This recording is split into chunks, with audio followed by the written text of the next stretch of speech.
Hello everyone, I hope you all are doing well. This is doctor Amrita.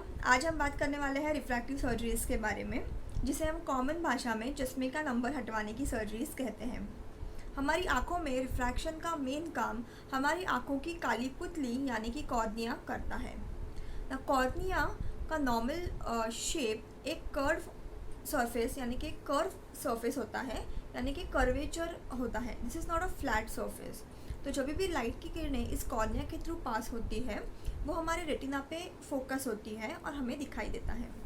But जब भी refractive errors आते हैं जैसे कि मायोपिया या हाइपरमेट्रोपिया, तो इन रिफ्रैक्टिव एरर्स में लाइट की किरणें जो पास होती हैं वो रेटिना के आइदर आगे या पीछे फोकस होती हैं, जिसे ट्रीट करने के लिए हमें स्पेक्टैकल्स का इस्तेमाल करना पड़ता है। नाउ इन रिफ्रैक्टिव एरर्स हम कॉर्निया जो एक नॉर्मल कर्व सरफेस होता है इसका शेप मॉडिफाई करते हैं या रीमॉडलिंग ऑफ कॉर्निया करते हैं, जिसमें हम कॉर्निया का शेप चेंज करके इस प्रकार चेंज करते हैं कि लाइट की किरणें जब कॉर्निया के थ्रू पास हो तो वो रेटिना के ऊपर फोकस हो और हमें क्लियर दिखाई दे। ना कॉमनली ये जो सर्जरीज रिफ्रैक्टिव सर्जरीज के लिए जो लेज़र यूज़ होता है इसे हम एक्साइमर लेज़र कहते हैं। Now normally there are various types of refractive surgeries, लेकिन इनका कॉमन मैकेनिज़्म एक ही प्रकार का होता है और वो है कॉर्निया का शेप चेंज करना। जैसे कि नॉर्मली हम सभी जानते हैं कि common refractive surgery nowadays what we do is a LASIK surgery, जिसका फुल फॉर्म है लेज़र इन सीटू कीरेटोमिलियोसिस, मतलब लेज़र के द्वारा कॉर्निया का शेप चेंज करना। In LASIK surgery what we do is cornea का ऊपरी सरफेस जो होता है इसका एक फ्लैप हम निकाल लेते हैं, फ्लैप प्रिपेयर करते हैं और जो स्ट्रोमा होता है कॉर्निया का उस पर हम लेज़र की किरणें पास करते हैं और कॉर्निया का सरफेस का शेप चेंज कर देते हैं। और उसके बाद में ये जो फ्लैप हमने निकाला हुआ है वो वापस हम कॉर्निया के ऊपर रख देते हैं and then surgery is done. Now LASIK के बाद कुछ मॉडिफाइड सर्जरीज आई हैं, जैसे कि रिलैक्स, फ्लेक्स या SMILE. Now in these surgeries what we do is we take out a small part of cornea, मतलब कॉर्निया का एक छोटा स्ट्रोमा का हिस्सा जिसे हम लेंटिक्यूल कहते हैं, एक स्मॉल इंसिजन के द्वारा हम उसे निकाल लेते हैं।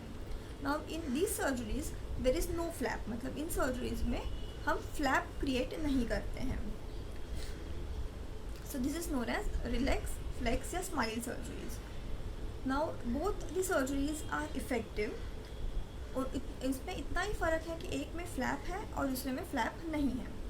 ना फ्लैप क्रिएट करने के लिए हम कभी कभी कुछ माइक्रो ब्लेड्स का इस्तेमाल करते हैं और कभी कभी फेम्टोसेकंड लेज़र का इस्तेमाल करते हैं और इस हिसाब से सर्जरीज मॉडिफाई किए जाते हैं।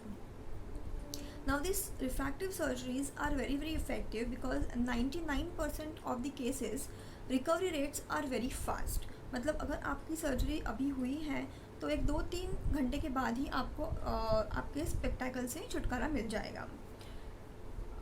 And this recovery rates are very fast because ये जो सर्जरीज होती हैं ये ब्लडलेस, यानी कि इसमें कोई भी ब्लड लॉस नहीं होता है या फिर देर आर नो सूचर्स, मतलब इसमें कोई भी टाँके का इस्तेमाल नहीं किया जाता। तो ये सेल्फ सीलिंग और सेल्फ हीलिंग सर्जरीज होती हैं, जिसके चलते ये बहुत ही फास्ट रिकवरी इन सर्जरीज़ के बाद में होती है। And 99% of the patients are very happy with the surgeries because next day onwards only they get rid of their spectacles. But कुछ less than 1% of the patients can complain of dry eyes, मतलब आँखों को सूखापन आ जाना, dry eyes, हैलोज, glare. Sometimes if the mathematics are not proper then under correction या over correction, astigmatism, redness आना आँखों में, ऐसी कुछ problems आँखों में आ सकती हैं। But more than 99% patients are very happy with the results. So जब भी आप LASIK या कोई भी refractive surgeries के लिए जाएं तो it is very important कि इसका एक प्री LASIK वर्कअप होना बहुत ही इम्पॉर्टेंट है। तो जब भी आप अपने ऑप्थेल्मोलॉजिस्ट के पास जाए तो एक प्री लैसिक वर्कअप अच्छी तरह से कर लें अपने डॉक्टर के साथ में इस सर्जरीज़ का डिस्कशन कर लें, ताकि आपको इसके बाद में कैसे प्रिकॉशंस लेने हैं क्या है, so you will get a better idea about it.